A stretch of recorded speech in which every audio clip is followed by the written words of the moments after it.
Following our discussion on binary relations last time, in this section we introduce the equivalence relation. To this end, let R be a binary relation on the set A. We say that this relation is reflexive if for any x in A, x is related to itself.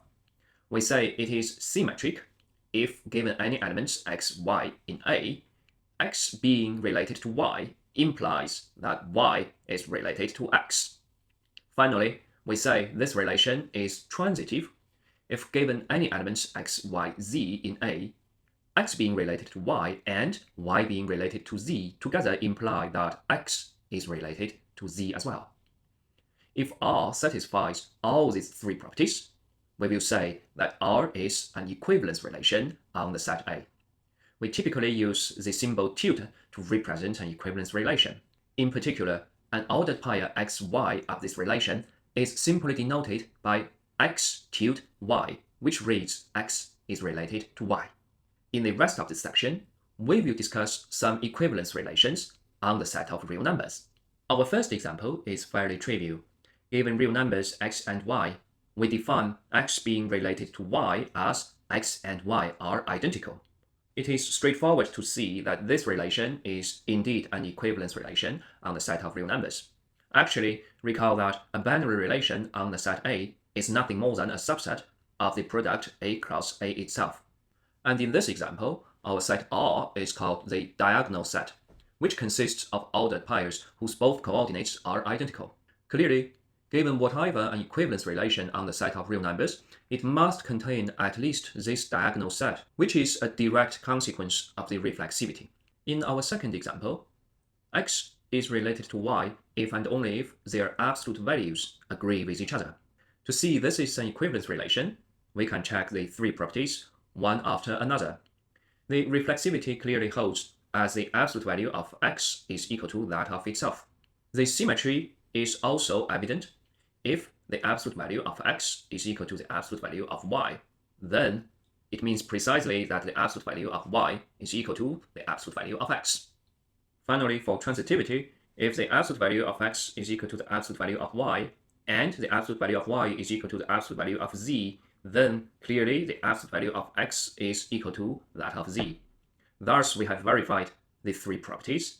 As a consequence, we conclude that this relation is also an equivalence relation on the set of real numbers. Next, let us consider another example where x being related to y is defined as either their product xy is positive or they are both equal to 0. As always, we start from the reflexivity. Given an arbitrary real number x, either x is equal to 0, in which case the second condition is satisfied, or x is non-zero, which in turn implies that x squared should be positive. Thus, the first condition is satisfied. Thus, in both cases, x is always related to itself, and the reflexivity holds. Second, for the symmetry, assume that the real number x is related to the real number y, and by definition of this relation, either both x and y are equal to 0, in which case y is related to x trivially. Otherwise, x multiplying y is positive, and by the commutativity of multiplication of real numbers, we see yx is also positive. Thus, again, y is related to x. This proves the symmetry. Finally, for the transitivity, assume that we were given three real numbers x, y, z, where x is related to y and y is related to z. Again, we distinguish between two cases. In the first case, y is equal to 0.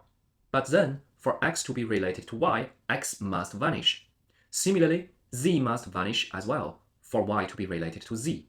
We thus conclude that x and z both vanish in this case. In the second case, y is non-zero. But from there, we see that x and z are both non-zero as well. Moreover, we must have that xy is positive, yz is positive. Multiplying these two together, we see that xy squared z is positive. And recall that y squared is non-zero in this case. By dividing y squared on both hand sides, we conclude that the product of x and z is positive. Thus, x is again related to z. This finishes the proof for transitivity. Now, since the relation satisfies the reflexivity, the symmetry, and the transitivity, it is indeed an equivalence relation.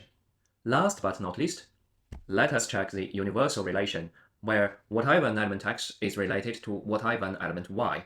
This is clearly an equivalence relation as well. And needless to say, each equivalence relation on R will be a subset of this universal relation. Alright, hopefully the discussion in this section gives you a general idea how does an equivalence relation look like.